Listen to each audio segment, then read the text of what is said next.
ভগবান শ্রীকৃষ্ণকে করছে। ভগবান শ্রীকৃষ্ণের সেই ভাবক্রান্তিটা দর্শন করব। গোষ্ঠীর খেলা সমাপ্ত করে গোষ্ঠীর খেলা খেলতে খেলতে কানাইয়া শ্রীরাম সুদাম দাম বসুদাম মধুমঙ্গল সবাইকে সঙ্গে করে নিয়ে এবার গোষ্ঠীর খেলাটা খেলছে। খেলতে খেলতে হঠাৎ করে তার মনে পড়ে গেল মা যশোমতীর কথা। আর এই যশোমতীর কথা মনে পড়া মাত্রই আর বিলম্ব করলেন না। বিলম্ব না করে এবার কি করলেন, এবার শ্রীরামকে বলছে, শ্রীরাম শোনো ভালো, নবলক্ষ ধেনু যে যে বনে চলে গেছে সবাইকে একটাবার ভালো করে একত্রিত করে নিয়ে। এবার কানাইয়া শ্রীরামের প্রতি ইঙ্গিত করে বললেন, শোনো শোনো শ্রীরাম রে, ও শ্রীরাম শোন, বলছি বলি পালো জড়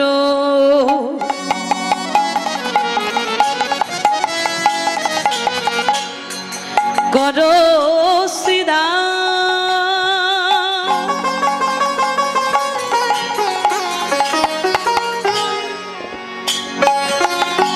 ওরে সনদাউসী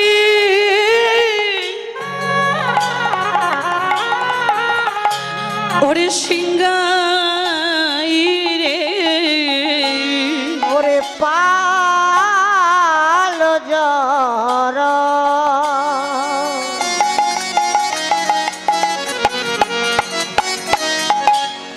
ওরে করো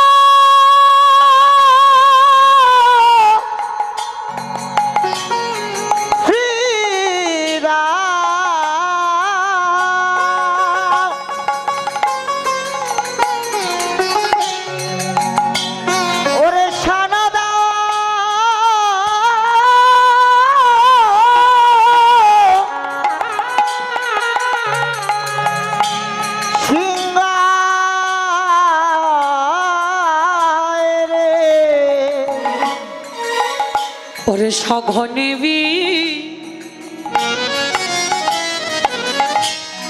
ওরে বিষম খাই ভাই, এই যেন নাম করে মা,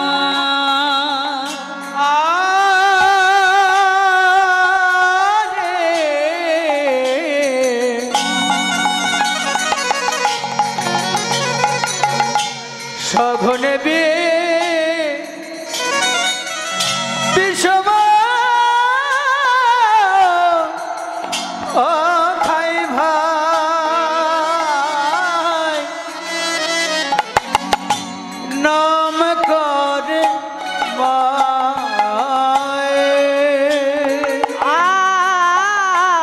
আরে সঘনে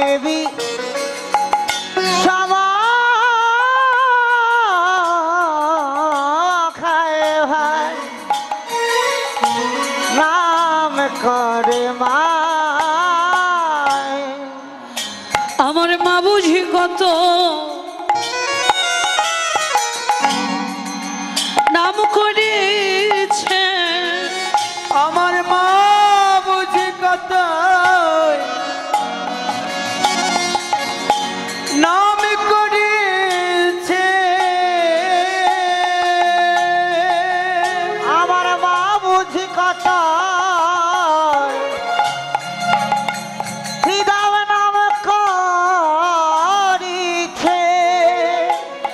বলে গোপাল প্রাণ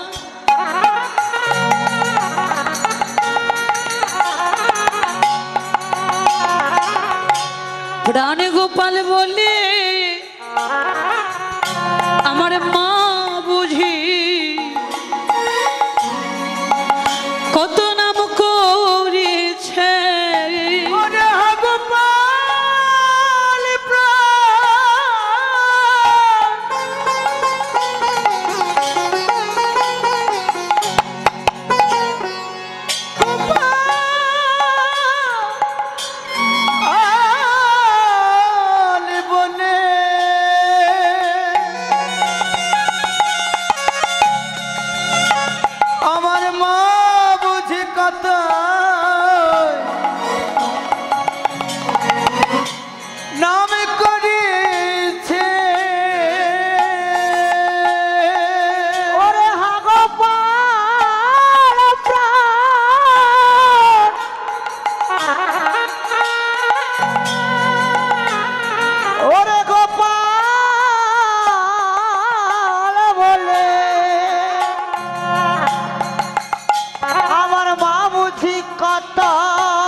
ওরে হা গোপাল প্রাণ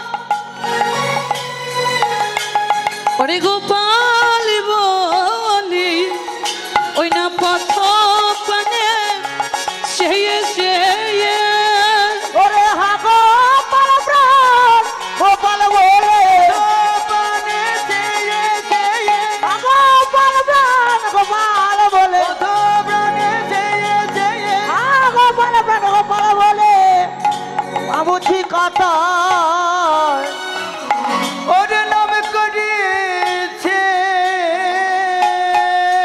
আর সঘনে বিষমা খায় ভাই নাম করে মা সঘনে বিষমা খায় ভাই নাম করে যে মা কানাইয়া ও কানাইয়া এমন করে বারবার তুই বিষম কেন খাচ্ছিস ভাই? কানাই শ্রীদামকে বলছে ভাইয়া হ্যাঁ ও শ্রীদাম দেখ ভাই বারবার আমি বিষম খাচ্ছি কেন জানিস? আমার মন বলছে আমার মা না জানি কত শত নামও করছে, মা যদি আমার নাম না করবে আমি এমন করে বিষম খেতাম না। হরি বল জয়নাথেশম। যে কয়েকজন আমার দিদি ভাইরা আছেন আমি সকল দিদিদের দৃষ্টি আকর্ষণ করছি। হরি বল জয়নিতাই। এই যে ও দিদি হরি বল,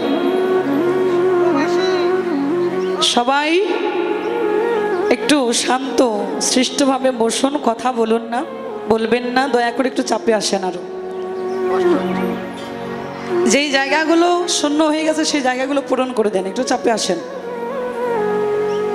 হরি বল জয়নিতাই। শ্রীদাম আমার মা বুঝি কত শত নাম করছে রে, আমার মা যদি নাম না করবে আমি এমন করে কখনো বিষম খেতাম না, আমার প্রাণ এমন করে কাঁদতো না রে। আমার মন বলছে আমার মা নিশ্চয় আমার নাম করছে। কানাইয়া শ্রীদামের বদন পানে তাকিয়ে বলেন শ্রীদাম শ্রীরাম রে এহু জগতে জগতে তোদের তো সকলের সকলই আছে, কিন্তু এই জগতে আমার মা যশোমতী ছাড়া আমার আপন বলতে কেউ নাই।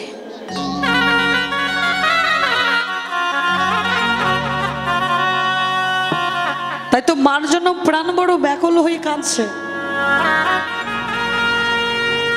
দেখুন বাবা জাগতিক জগৎ সংসারে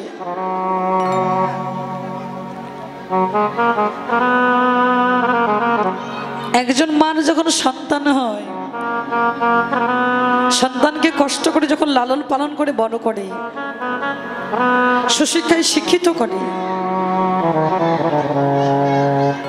সুন্দর দেখে সংসারে একটা বৌমাও নিয়ে আসে। দেখুন আসবার সময় ছেলে আর মার ভালোবাসার একটু দূরত্ব বেড়ে যায়। সব বৌমার ক্ষেত্রে বলছে না, সব মায়ের কথাও বলছে না, কিছু কিছু আছে। দেখুন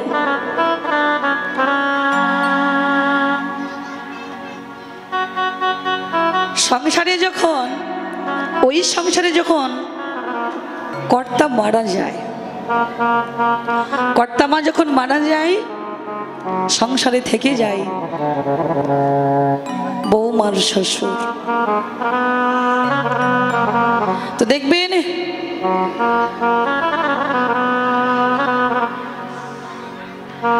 জাগতিক জগতের মাঝে পাতিলের কাছে পাতিল থাকলে কিন্তু ঘষা লাগে বাবা, লাগে না? একদিন সংসারে যখন কর্তামশাই মারা গিয়েছে, একদিন তার ছেলেকে ডেকে বলছে খোকারে এই সংসার থেকে আস্তে আস্তে করে সবাই তো চলে গেল, না জানি কোন দিন আমার যাবার সময় হয়ে যায়। একদিন সংসারে বিশাল বড় একটা ঝগড়া বেঁধে গেছে। স্বামী যখন বাড়ি ফিরেছে, স্বামীকে বলছে, ওগো আজকে তোমাকে একটা সিদ্ধান্ত নিতে হবে। বলছে, কি সিদ্ধান্ত? তো সিদ্ধান্ত নিতে হবে, আজ এই সংসার না হয় আমি থাকবো, না হয় তোমার মা থাকবে, বলো তুমি কাকে চাও? ছেলেটি চিন্তা করছে, মার তো বয়স হয়ে গেছে, মার কয়দিন বাঁচবে, যাকে নিয়ে সারা জীবন সংসার করতে হবে, থাকতে হবে, আমি তো তাকেই চাইব। স্ত্রীকে বললেন, আমি তোমাকে চাই। শোনো, যদি তুমি আমাকে চাও তাহলে তোমার মাকে ওই সুন্দরবনে নিয়ে গিয়ে একটা গহীন বনে তোমার মাকে বাঘের মুখে ফেলে দিয়ে আসবে। কথাটা পাশ থেকে মা শুনেছে, দরজার পাশেই ছিল মা। কথাটা শুনে ঘরের ভিতরে গিয়ে দরজা বন্ধ করে দিয়ে কাঁদছে। ছেলেটি দরজার সামনে গিয়ে মাকে ডাকছে, মা, ও মা, দরজাটা খুলে দাও, তোমার সাথে দুটো কথা বলতে এসেছে। মা ঘরের দরজাটা খুলে ছেলের বদন পানে তাকিয়ে নয়নের জলটা ছেড়ে দিল। খোকা, ও খোকা, তুই কি বলবি? আমি তোর সব কথাটাই শুনে ফেলেছি। এই সংসারে আমার আর কোনো প্রয়োজন নাই। যেই সংসারের জন্য সারা জীবন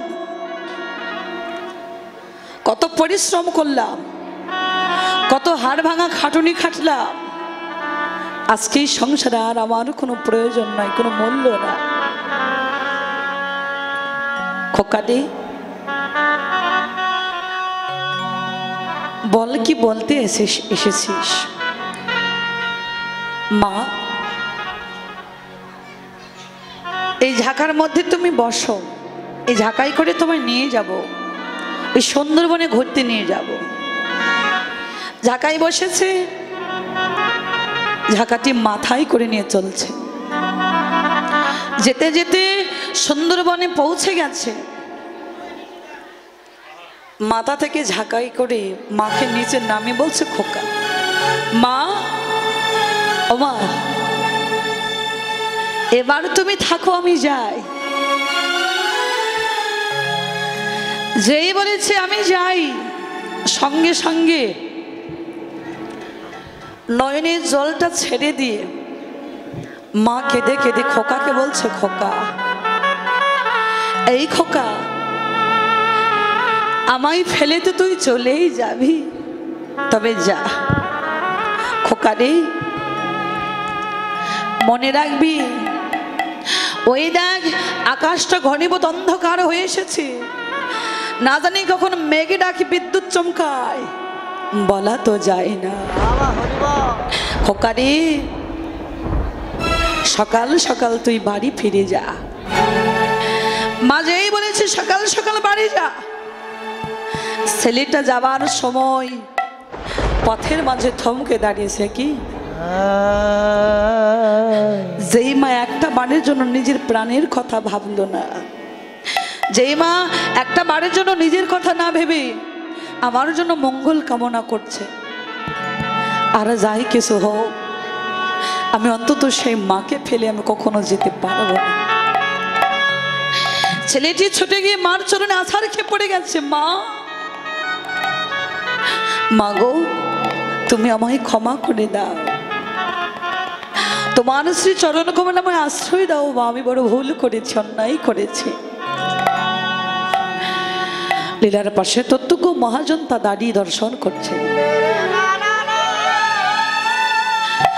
দর্শন করে লক্ষ্য করে বলেন, দেখো মা, এমন একটা বস্তু মা শব্দটা ছোট হলে কি হবে, মার মাহাত্ম্যটা যে অনেক বড়। মা নিজে না খাইয়ে সন্তানকে খাওয়ায়, আহা, নিজে না ঘুমাইয়ে সন্তানকে ঘুমায়। মা নিজে ভেজা জায়গায় ঘুমায়, সন্তানকে শুকনা জায়গায় রাখে। আহা, এই মায়ের ঋণ কখনো শোধ করা যায় না। তত্ত্ব গলিলার পাশে মহাজন দাঁড়িয়ে দর্শন করে বলছে, দেখো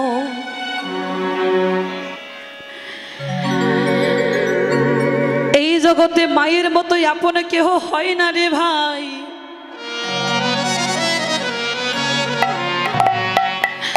জগতে মাসি বলো আর পিসি বলো,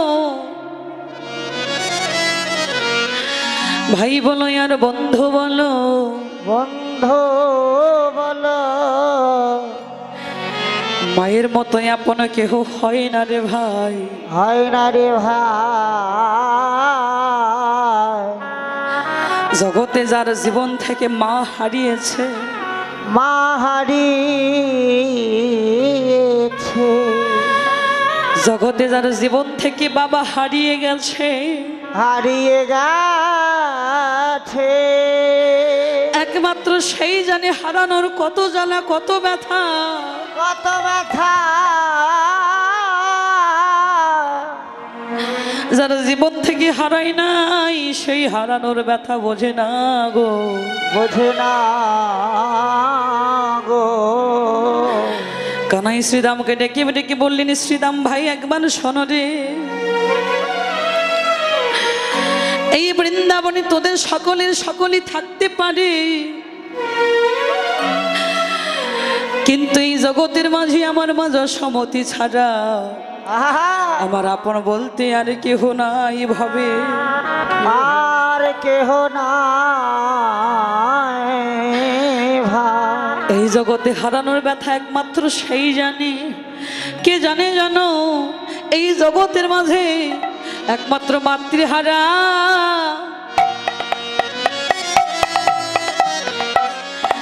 ওরে সন্তান যারা, ওরে মাতৃ হারা,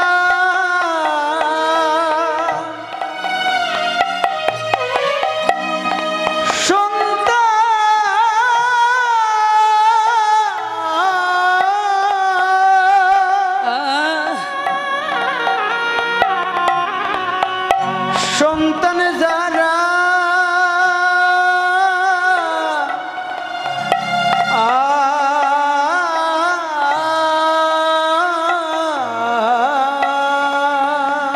একমাত্র তারাই জানে, তারাই জানে ওরে মা হারানোর ব্যথা।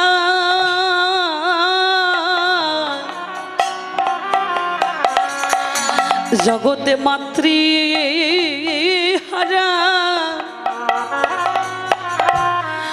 একমাত্র সন্তান যারা, ওরে তারাই জানে, নিতাই গৌর হরিব, তারাই জানে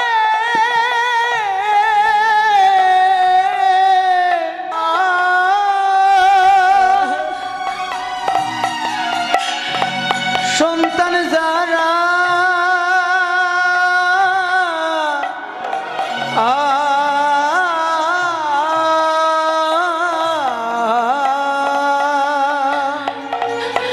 জগতে সে মাকে কোনোদিন তোমরা কাঁদা